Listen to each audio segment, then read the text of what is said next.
اب شہباز شریف کی شوبدہ بازیاں یا جو انہوں نے باتیں کی ہیں وہ تو میں آپ کو بعد میں بتاؤں گا، لیکن جو لوگ جلسہ گاہ میں موجود تھے ان سے جب پوچھا گیا تو وہ اکثر انہیں یہ کہہ رہے ہیں کہ جناب ہم تو آئے ہیں، ہمیں لایا گیا ہے، لیکن ووٹ ہم عمران خان کو ہی دیں گے۔ جس بندے سے بھی آف دی ریکارڈ پوچھا گیا اس نے کہا جی ووٹ تو ہم عمران خان کو ہی دیں گے، شہباز شریف کے جلسے میں تو ہمیں لایا گیا ہے۔ یہ بیچارے کچھ سرکاری ملازمین ہیں، کچھ بیچارے کمزور لوگ ہیں، کسی کا تھانے کا چکر ہے، کسی کا کچہری کا چکر ہے، تو کبھی پولیس کو مجبور کیا گیا، پٹوار خانے کو مجبور کیا گیا کہ بندے آپ نے لے کر آنے ہیں، محکمہ تعلیم کو مجبور کیا گیا کہ بندے آپ نے لے کر آنے ہیں۔ وہ بندے لا کر انہوں نے بٹھا دیے، کچھ نہ کچھ کر کے انہوں نے چھوٹا موٹا جلسہ بنا دیا شہباز شریف کا۔ اب حیرت کی بات یہ ہے کہ چچا اور بھتیجی میں ایک جنگ چل رہی ہے جلسوں کی، نہ جلسہ اس کا کامیاب ہوتا ہے نہ جلسہ اس کا کامیاب ہوتا ہے، یعنی ایک جلسہ بھتیجی کرتی ہے، ایک جلسہ چچا کرتا ہے، بھتیجی کو بھی منہ کی کھانی پڑتی ہے اور چچا کو بھی منہ کی کھانی پڑتی ہے، دونوں کے پاس مقبولیت نہیں ہے، اور جس کے بعد مقبولیت ہے اس شیر کو سلاخوں کے پیچھے بند کیا ہوا ہے جو میدان کا مالک ہے۔ عمران خان کو چھوڑے نہ چلے نہ چھوڑیں، میں ابھی شہباز شریف کو چیلنج کرتا ہوں۔ شہباز شریف صاحب نے یہ جلسہ کیا جناب ڈیرہ غازی خان میں، میرا چیلنج ہے صرف ایک دن کا ٹائم دیں، 24 گھنٹے کا، اور فری ہینڈ دیں ذرا زرتاج گل وزیر صاحبہ کو، تو اس سے 10 گنا بڑا جلسہ وہ 24 گھنٹے میں 48 گھنٹے میں آپ کو وہاں پہ کر کے دکھا دیں گی، صرف عمران خان کی تصویر لگا کے۔ تو یہ اوقات رہ گئی ہے ان پولیٹیشنز کی۔ عمران خان صاحب کو سلاخوں کے پیچھے بند کیا ہوا ہے، اور ان کے جو ٹائیگرز ہیں انہیں قانون کے بہانے فستائیت، جبر اور مختلف شکنجوں کے اندر ان کو کسا ہوا ہے۔ اور اس طرح یہ دونوں جو ہے نا، وہ ایک پنجابی کا مصرع ہے کہ سنیاں ہو جن گلیاں تو مرزا یار پھرے، تو جناب ان کی موجیں لگی ہوئی ہے، نہ کوئی روکنے والا نہ ٹوکنے والا، عسکری سپورٹ بھی ساتھ ہے، سرکاری سپورٹ بھی ساتھ ہے، پورا کا پورا نظام ساتھ مل کر کوشش کر رہا ہے، پھر بھی یہ نہیں جیت پا رہے۔ ان کی مثال ایسے ہے کہ یہ ریس میں اگر دونوں چچا بھتیجی بھی بھاگتے ہیں نا تو یہ فنیشنگ لائن تک ہی نہیں پہنچتے۔ حالات ان کے یہ ہیں اور اتنے پتلے ہیں ان کے حالات۔ سٹیج کے بارے میں آپ کو بتایا 5 سے 6 کنال کے سے زیادہ جگہ نہیں تھی۔ اور ایک اور بڑی عجیب چیز میں آپ کو بتاتا ہوں، میں نے کچھ ویژول دیکھے کہ پنڈال کے باہر عمران خان صاحب کا تو جلسہ گاہ کے باہر ایک جلسہ ہو رہا ہوتا ہے نا، عمران خان صاحب نہ بھی آئیں، ان کے کھلاڑی بھی نکلیں، تو جلسہ گاہ کے باہر ایک بڑا جلسہ ہو رہا ہوتا ہے، اور بڑی کامیاب عمران خان صاحب کی ہمیشہ سے عوامی مہم ہوتی ہے۔ یہاں میں نے بڑی عجیب چیز دیکھی، شہباز شریف کا جلسہ ہے اور باہر 10-15 ملازمین کھڑے ہوئے ہیں سرکاری، اور وہ احتجاج کر رہے ہیں جی ہمیں 4 مہینے سے تنخواہیں نہیں ملی، وہ چوکیدار ہیں کوئی۔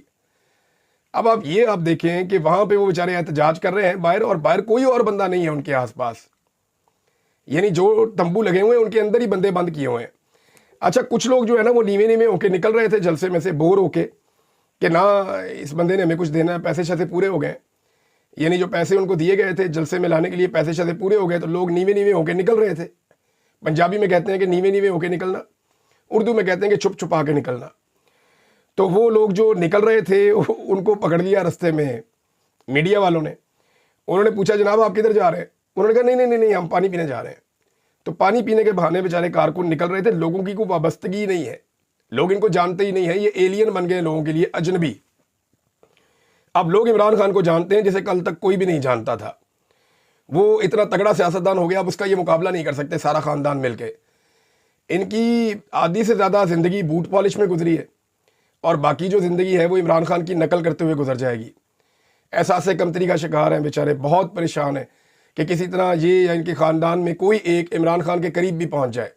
لیکن عمران خان نے جس طرح جبر اور فستائیت کا سامنا کیا ہے، جیسے وہ ڈٹ کر کھڑا ہوا ہے، یہ کبھی عمران خان کی گرد کو بھی نہیں پہنچ سکتے۔ اچھا رنگ بازیاں اور شوبدہ بازیاں بالکل وہی پرانی والی، یہ وہی شہباز شریف ہے جو گجرانوالہ میں جاتے ہیں تو پلوانی ٹوپی پہن کے جو ہے وہ ایسے لوگوں کو کونیاں دکھانا شروع کر دیتے ہیں۔ یہ وہی شہباز شریف ہیں جو ہر جگہ پہ ایک الگ قسم کی رنگ بازی کرتے ہیں۔ تو پاکستان کی جو ملٹری اسٹیبلشمنٹ ہے نا، انہیں اسی طرح کے کردار ہمیشہ سے سوٹ کرتے ہیں، غیر سنجیدہ اور ذہنی پسماندگی کا شکار، اس طرح کے لوگ انہیں سوٹ کرتے ہیں۔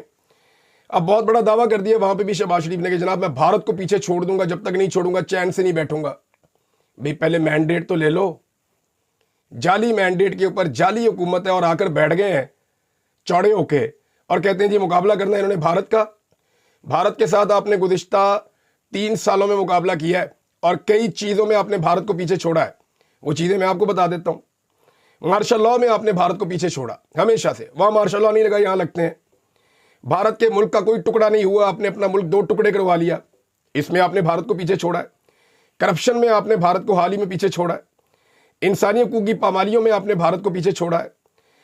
انسانی آوازوں کو دبانے میں، آزادی اظہار رائے کو کچلنے میں آپ نے بھارت کو پیچھے چھوڑا ہے. ریاست کے اندر جو دہشت گردی ہو رہی ہے اس میں آپ نے بھارت کو پیچھے چھوڑا ہے. عدالتوں پر اور عدلیہ پر مکمل قبضے میں آپ نے بھارت کو پیچھے چھوڑا ہے. ظلم، جبر اور فسطائیت میں آپ نے بھارت کو پیچھے چھوڑا ہے.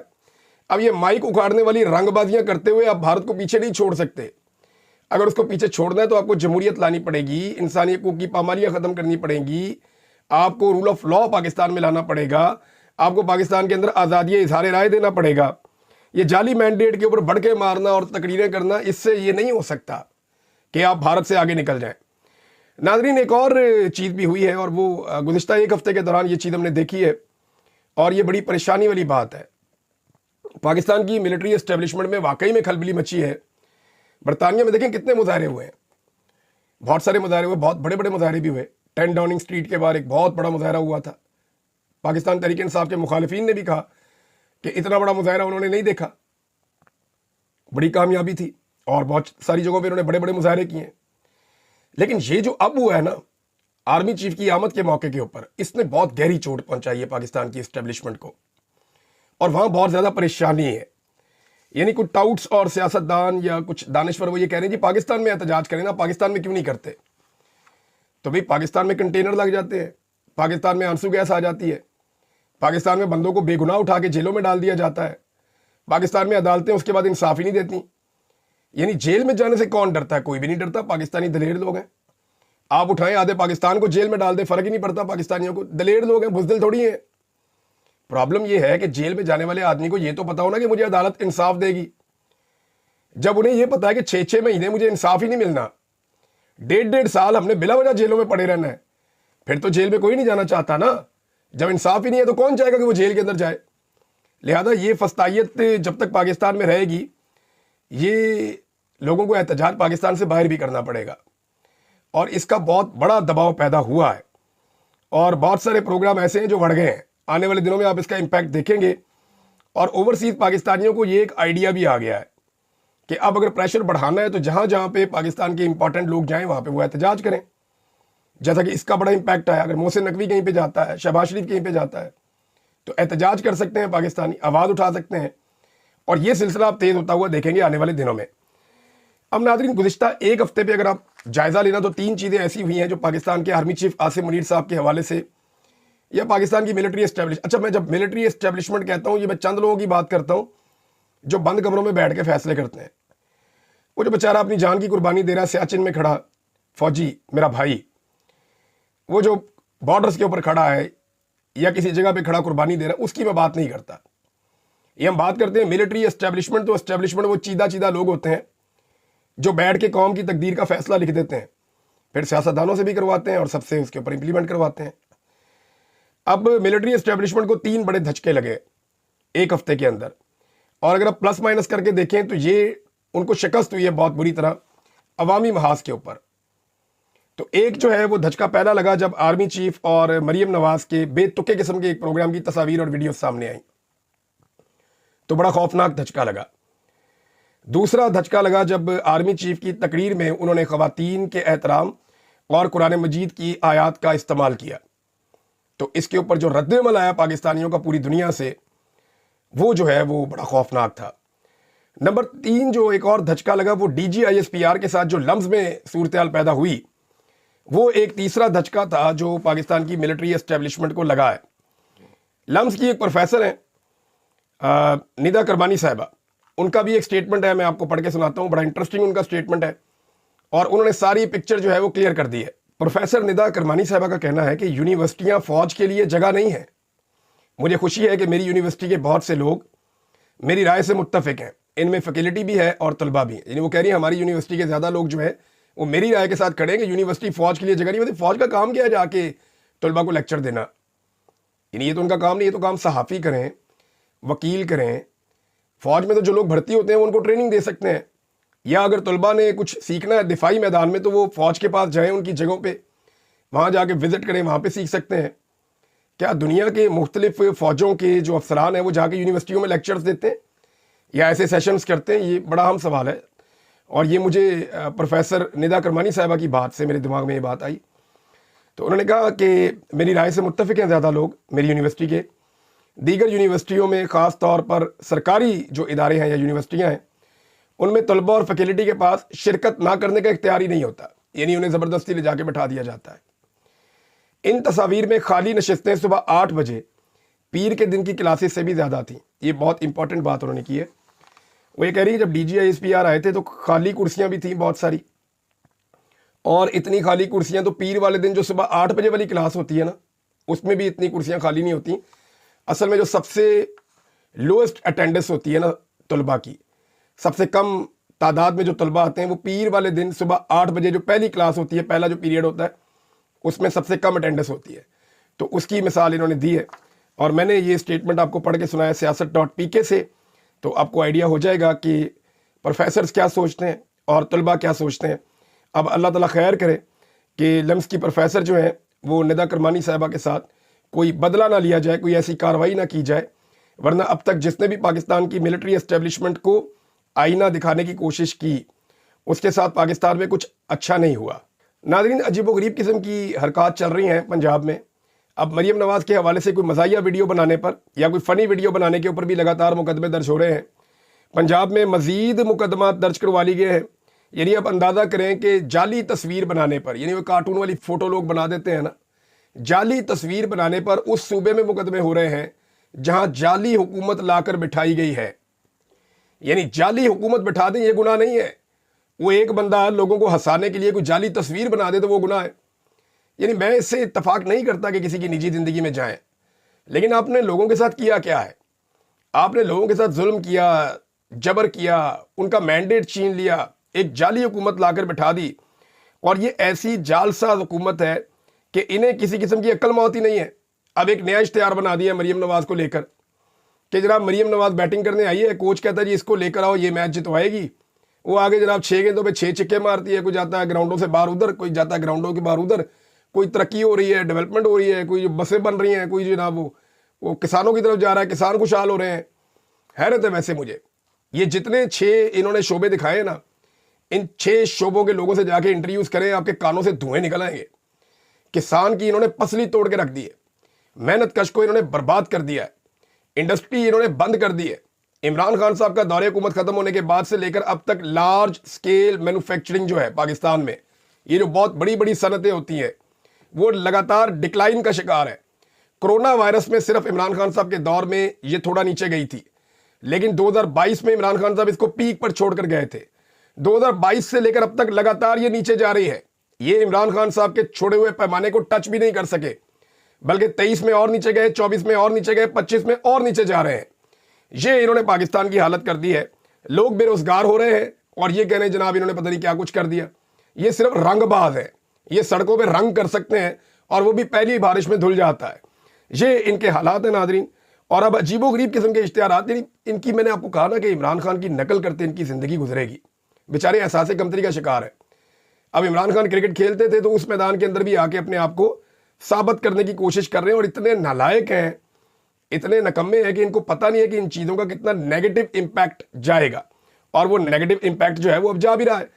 پاکستان تحریک انصاف نے ناظرین امبیسیوں کے پتے شیئر کر دیے ہیں پاکستانیوں کی آسانی کے لیے, تاکہ اوورسیز پاکستانی عمران خان صاحب کا جو آرمی چیف کے نام لکھا ہوا خط ہے اسے پرنٹ کروائیں اور آرمی ہاؤس راولپنڈی کینٹ مندرجہ ذیل پتے پر ارسال کریں. جو پتہ ہے وہ یہ ہے کہ آرمی ہاؤس نزد GHQ چکلالہ راولپنڈی پنجاب پاکستان. یہی خط مختلف ممالک میں اپنی متعلقہ پاکستانی امبیسیوں کے پتے پر ارسال کریں. پھر آگے انہوں نے فرانس کی امبیسی, کینیڈا کی, جرمنی, آسٹریلیا, اسپین, سعودی عرب, UAE اور اٹلی, پھر اس کے بعد ایک اور امبیسی اٹلی میں دوسرے شہر میں, اور پھر اس کے بعد واشنگٹن DC میں, نیو یارک میں, ٹیکساس میں, کیلیفورنیا میں, شکاگو میں, پھر برطانیہ میں بریڈفورڈ میں, اور لنڈن میں, اسکاٹ لینڈ میں اور مینچسٹر میں. ہر طرف انہوں نے جناب ایڈریس باقاعدہ لکھ کر دے دیے ہیں, یہ آپ اپنی اسکرین پہ دیکھ سکتے ہیں. یہاں پہ اوورسیز پاکستانی خط بھجوا سکتے ہیں آرمی چیف کو, تاکہ کل کو وہ یہ نہ کہیں کہ میں نے تو خط پڑھا ہی نہیں, میں پڑھ لیتا تو شاید کچھ اور ہوتا, لیکن انہوں نے کہا میں نہیں پڑھوں گا, میں وزیر اعظم کو دے دوں گا. تو وزیر اعظم کی تو اتنی اوقات ہی نہیں ہے, وہ تو اردلی کا عمران خان صاحب نے ان کو خطاب دیا ہوا ہے. ناظرین 26 فروری کو ایک بڑی 2 روزہ کانفرنس بھی ہونے جا رہی ہے، اس کے بارے میں آپ کو اپنے اگلے ویلاگ میں بتاؤں گا، اور کچھ ڈیولپمنٹس ہیں میرے پاس جن میں برطانیہ میں اور امریکہ میں کچھ کیسز ہوں گے آنے والے دنوں میں، اور کچھ قانونی نقطہ نظر سے پاکستان کے لیے یا پاکستان کی اسٹیبلشمنٹ کے لیے اور وہ لوگ جنہوں نے ظلم اور فسطائیت کی ہے ان کے لیے مشکلات بڑھیں گی۔ میں ڈیٹا کلیکٹ کر رہا ہوں اور آنے والے دنوں میں بڑے حیران کن انکشافات آپ کے سامنے آئیں گے۔ اب تک کے لیے اتنی اپنا خیال رکھیے گا، اپنے چینل کا بھی۔ اللہ حافظ۔